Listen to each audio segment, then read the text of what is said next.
Shunem का इलाका शांत था, लेकिन उस घर के भीतर एक औरत की खामोशी बहुत शोर कर रही थी। वह औरत जिसे लोग सिर्फ शूनेमी स्त्री कहते थे, जैसे उसका कोई नाम ही ना हो, जैसे उसकी पहचान सिर्फ उसका शहर हो। उसकी आंखों में इंतजार की थकान थी और चेहरे पर सब्र की झुर्रियां। हर सुबह वह अपने आंगन से एक आदमी को गुजरते देखती थी। साधारण कपड़े, चाल में ठहराव, निगाह में अजीब सी गहराई। और एक दिन उसने अपने पति से कहा, ये जो आदमी रोज हमारे रास्ते से गुजरता है, ये कोई आम इंसान नहीं है, ये परमेश्वर का नबी है। पति ने हल्की हंसी के साथ कहा, तुम हर गुजरते फकीर में नबी ढूंढ लेती हो।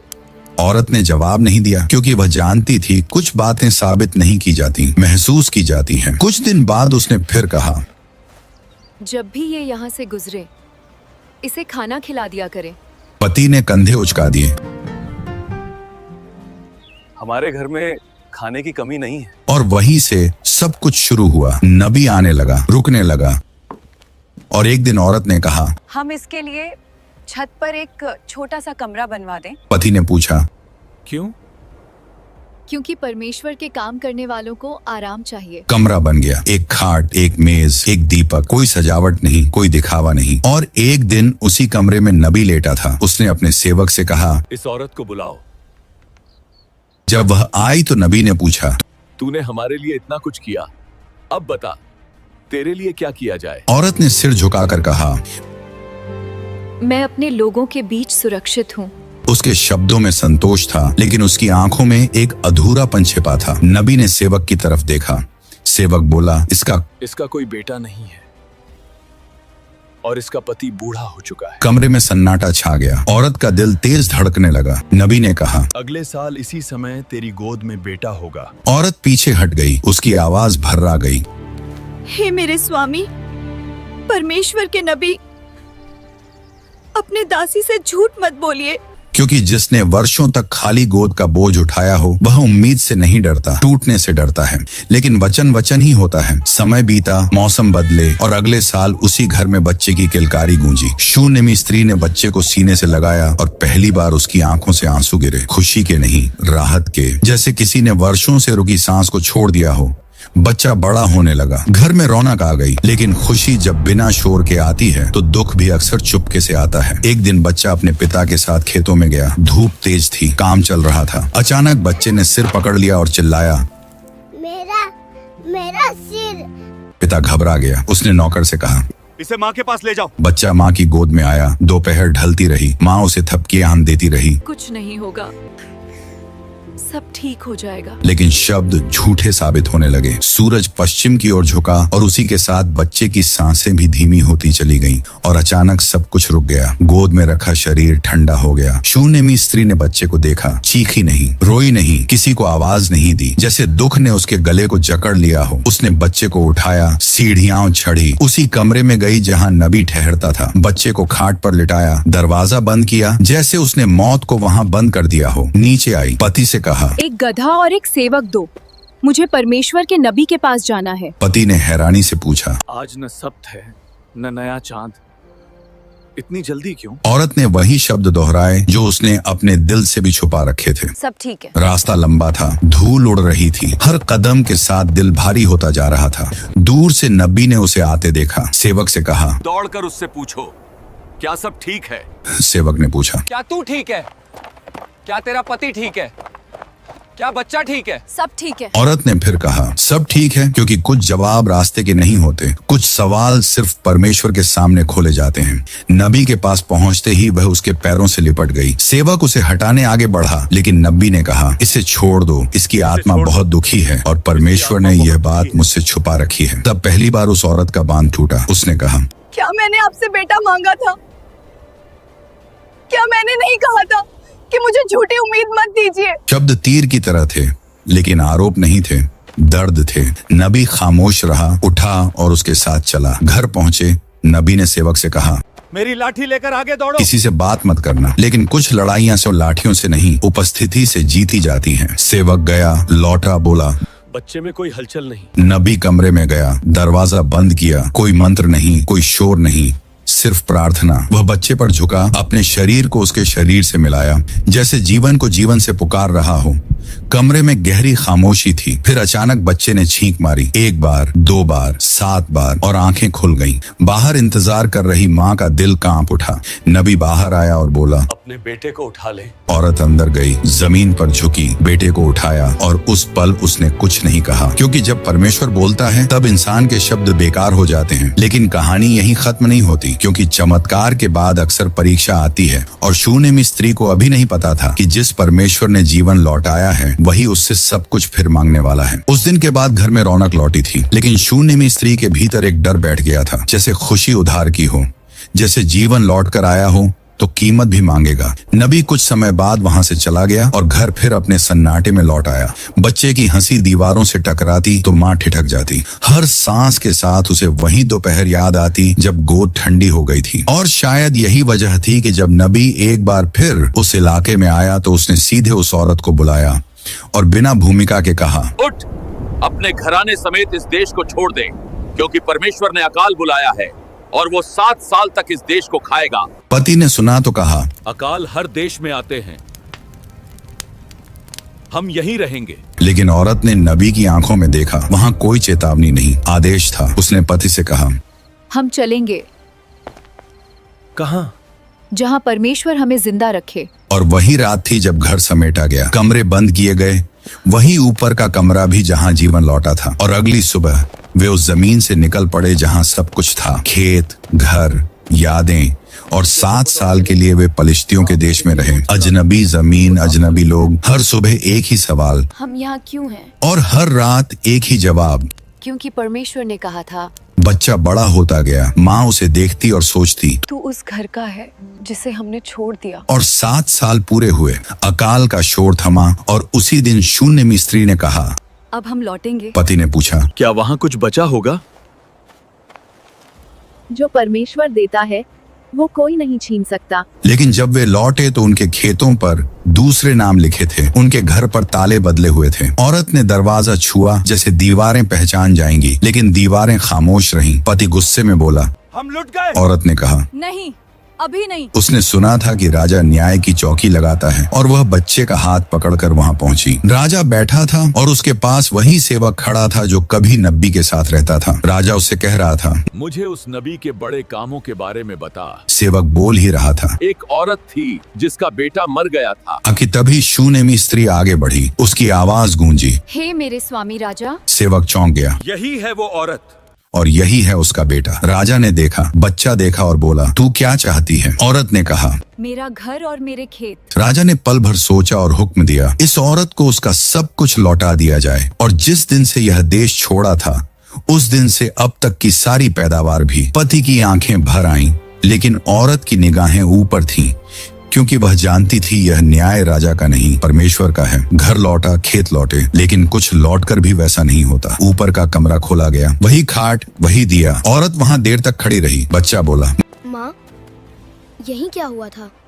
यही तुझे परमेश्वर ने वापस दिया था। बच्चा चुप हो गया और साल बीतते गए, लेकिन कहानी अभी अधूरी थी, क्योंकि परमेश्वर के वादे सिर्फ देने तक सीमित नहीं होते, वे परखते भी हैं। एक दिन नबी का संदेश आया कि अकाल फिर आने वाला है और इस बार वह नहीं रुकेगा। पति ने कहा, हम फिर चलेंगे। नहीं, क्यों? क्योंकि इस बार परमेश्वर की खामोशी बोल रही है। उसने बच्चे को देखा जो अब समझदार हो चुका था, और उसी रात वह ऊपर के कमरे में गई, दिया जलाया और पहली बार वहां बैठकर रोई। उसने कहा, हे परमेश्वर, जब तू बोला था मैं चली, जब तूने दिया मैंने लिया। कोई आवाज नहीं आई, सिर्फ दिए की लौ कांपी। और यही वह जगह थी जहां शूनेमी स्त्री समझ गई कि विश्वास का अगला स्तर आज्ञा नहीं, भरोसा है। अगले दिन वह नबी से मिलने गई। बोली, आप कुछ नहीं कह रहे। नबी ने कहा, क्योंकि इस बार परमेश्वर चाहता है कि तू बिना कहे चले। औरत ने सिर झुका लिया, क्योंकि उसने जान लिया था कि सबसे भारी परीक्षा वही होती है जिसमें कोई संकेत नहीं मिलता, सिर्फ रास्ता चुनना होता है। और यहीं से उसकी कहानी सिर्फ चमत्कार की नहीं, भरोसे की बन गई। लेकिन अभी एक और रात बाकी थी, एक ऐसी रात जिसमें न कोई वादा होगा, न कोई भविष्यवाणी, सिर्फ एक माँ और उसका डर और एक नबी की चुप्पी। उस रात शूनेमी स्त्री देर तक जागती रही।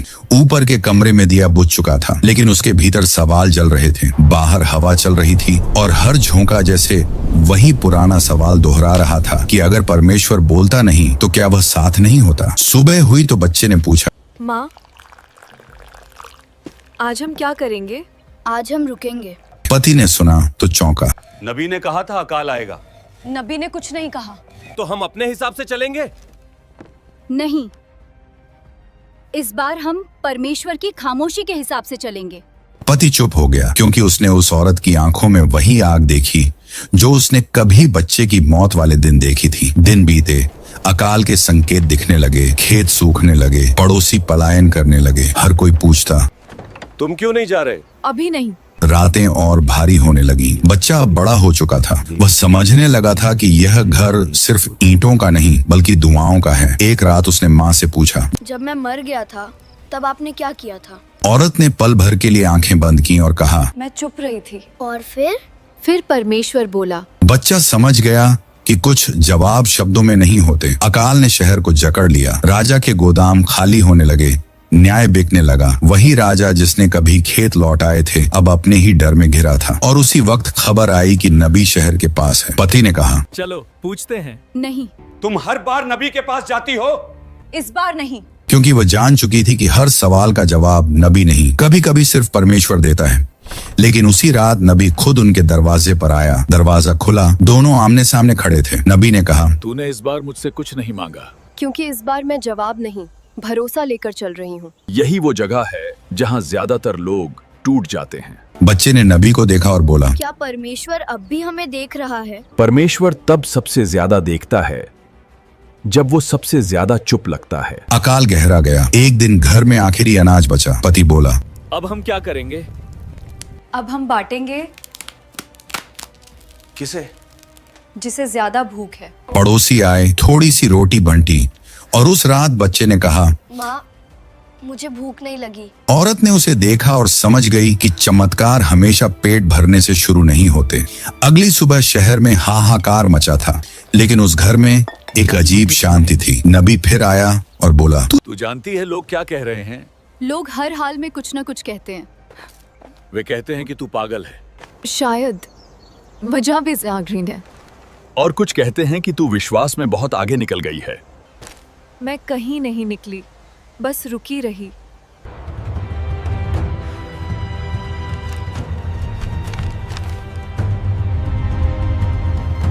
उसी दिन राजा का दूत आया, संदेश लाया कि राजा बुला रहा है। पति डर गया। औरत उठी और चली गई। दरबार में राजा ने पूछा, तू क्यों नहीं भागी जब सब भाग रहे थे? क्योंकि मैं भाग कर नहीं, भरोसे से जीना चाहती थी। तेरे पास क्या है? सिर्फ वही जो परमेश्वर ने छोड़ा। राजा ने कुछ नहीं कहा, लेकिन उसी शाम आदेश निकला कि शूनेमी स्त्री के घर को कर मुक्त रखा जाए, गोदाम से अनाज दिया जाए और किसी को उसे तंग न किया जाए। पति ने सुना तो बोला, देखा, नबी के बिना भी काम हो गया। नबी के बिना नहीं, परमेश्वर के साथ। लेकिन कहानी यही नहीं रुकती, क्योंकि अकाल के बीच एक और खबर आई। नबी बीमार है। बच्चा बोला, क्या हम उसके पास जाएं? हाँ। पहुंचे। नबी कमजोर था, उसकी आवाज धीमी थी। उसने औरत से कहा, तूने मेरी जरूरत के बिना विश्वास किया। क्योंकि आपने मुझे सिखाया कि हर बार बोलना जरूरी नहीं। नबी ने कहा, एक दिन तू फिर सब खो देगी। शब्द भारी थे। पति कांप गया। औरत ने आंखें उठाई और कहा, और उस दिन भी मैं रुकूंगी। नबी ने धीमे से कहा, बस यही जवाब था। बाहर निकलते समय बच्चा पीछे मुड़ा और बोला, आप फिर आएंगे? शायद नहीं। और वह वाक्य हवा में लटक गया, क्योंकि कुछ विदाइयां पूरी नहीं होती। और शूनेमी स्त्री को अभी यह नहीं पता था कि जो सबसे बड़ा इम्तिहान आने वाला है उसमें न नबी साथ होगा, न कोई चमत्कार, सिर्फ परमेश्वर और उसका फैसला। अंतिम साल आया। घर के अंदर और बाहर सन्नाटा था। अकाल गहरा हुआ, लोग भाग गए। केवल शूनेमी स्त्री, उसका पति और बच्चा वहीं खड़े थे। खेत सूखे, घर में खालीपन, लेकिन उसके चेहरे पर किसी तरह की घबराहट नहीं, सिर्फ इंतजार था। बच्चे ने पूछा, अब क्या होगा? अब हम देखेंगे। पर नबी यहाँ नहीं, कैसे देखेंगे? जब परमेश्वर चुप होता है तब भी देखता है। सूरज ढल रहा था। हवा ठंडी थी, खामोशी गहरी। बच्चा पूछता रहा, माँ, हमें भूख लगी है और पानी भी खत्म हो गया। औरत ने उसे गोद में उठाया। सब ठीक है उसने कहा, लेकिन उसके शब्द खाली थे। अंदर से डर था, वही डर जो वर्षों से उसके भीतर रह रहा था। शाम को नबी की याद आई। अगर आप यहाँ होते क्या कहते? वो भी डरता? नहीं, नबी कभी नहीं डरता। डर उसके साथ नहीं, विश्वास उसके साथ होता है। माँ, मैं डर रहा हूँ। मैं भी, लेकिन हमें अब डर के आगे बढ़ना है।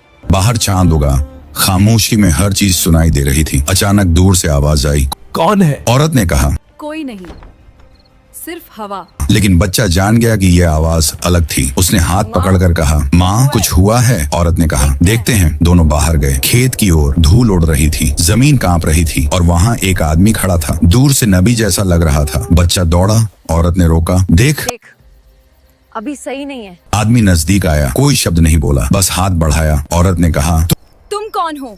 मैं वही हूँ जो तुम्हारे विश्वास को परख रहा था। पति ने पूछा, तो नबी? नबी नहीं, पर उसी का रास्ता। परमेश्वर? हाँ, परमेश्वर ने यह दिन भेजा कि तुम अपनी परीक्षा पूरी करो। माँ, अब हम क्या करेंगे? चल, हमें भरोसा दिखाना है। तीनों धीरे धीरे उस आदमी के पीछे चले। खेत में धूल उठ रही थी। चांद की रोशनी में सब कुछ धुंधला था। अचानक हवा तेज हुई। बच्चे ने कहा, माँ डर लग रहा है। औरत ने कहा, बस भरोसा रखो। और वही रात अचानक मिट्टी से पानी बहने लगा। सूखे खेत में हरियाली लौट आई, जैसे पृथ्वी ने सांस ली। नबी जैसा आदमी मुस्कुराया। औरत ने कहा, ये सब आपने किया? आदमी ने सिर हिलाया। मैंने कुछ नहीं किया, तुम्हारा विश्वास ने सब किया। तो ये सब वाकई में चमत्कार है? यह सिर्फ शुरुआत है, सबसे बड़ा इम्तिहान अभी बाकी है। औरत ने पूछा, हम क्या करेंगे? जैसा हमेशा किया। भरोसा रखो, कदम बढ़ाओ, चाहे कुछ भी हो। अगले ही पल हवा में हल्की चमक। बच्चे ने पूछा, माँ क्या यह नबी है? औरत ने कहा, नहीं, यह सिर्फ संकेत है। नबी ने हमें यह सिखाया है कि भरोसा ही सब कुछ है। रात लंबी थी। चांद अपने स्थान पर टिका। मिट्टी गीली थी, धूप दूर थी। और उस रात तीनों खड़े रहे, देखते रहे। डर के बावजूद, भूख और प्यास के बावजूद, खामोशी में विश्वास की ताकत महसूस की। अगले दिन जब सूरज उठा, खेत हरे थे, पानी बह रहा था। बच्चे ने कहा, माँ अब हम सुरक्षित हैं? औरत ने कहा, अभी नहीं, सुरक्षित वही है जो विश्वास में रहता है। पति ने पूछा, तो अब क्या? औरत ने बच्चे का हाथ पकड़ा। हम चलेंगे, लेकिन अपने कदम भरोसे के साथ। और उसी दिन वही जगह, वही खेत, वही घर, सब कुछ फिर शुरू हुआ। नबी नहीं दिखा, लेकिन उसकी बातें हर कदम पर महसूस हुई। शूनेमी स्त्री ने कहा, जब परमेश्वर चुप होता है तब भी उसकी आवाज भीतर सुनाई देती है। और अंत में उसने बच्चे को गोद में उठाया। सूरज की पहली किरण उनके चेहरे पर पड़ी। खामोशी में एक संगीत गूंजने लगी, विश्वास की, भरोसे की। और यह कहानी खत्म नहीं हुई, क्योंकि यह सिर्फ शुरुआत थी। अगले चमत्कार के लिए, अगली परीक्षा के लिए और अगली पीढ़ी के लिए। और इसी तरह शूनेमी स्त्री, उसका पति और बच्चा नबी के बताए रास्ते पर चलते रहे, चुपके से, भरोसे से, इतिहास की धूल में अपनी छाप छोड़ते हुए। और यही वह आखिरी दृश्य था जहां नबी की चुप्पी और माँ का विश्वास टकरा कर इतिहास बनाते हैं। यह घटना हमेशा के लिए याद रह गई, न केवल उनके लिए बल्कि हर इंसान के लिए जो भरोसा करना सीखता है। जब सब कुछ खो जाता है तब भी आगे बढ़ना सीखता है, क्योंकि परमेश्वर की खामोशी कभी खाली नहीं होती। वह सिर्फ देखने वालों की आंखें खोलती है। और यह सच्ची कहानी यहीं समाप्त होती है, लेकिन विश्वास, भरोसा और आशा की गूंज हमेशा बनी रहती है। इस कहानी को अपने प्रियजनों के साथ शेयर करें, वीडियो को लाइक करें, चैनल को सब्सक्राइब करें। परमेश्वर आप सभी को बरकत और आशीष दे। आमीन।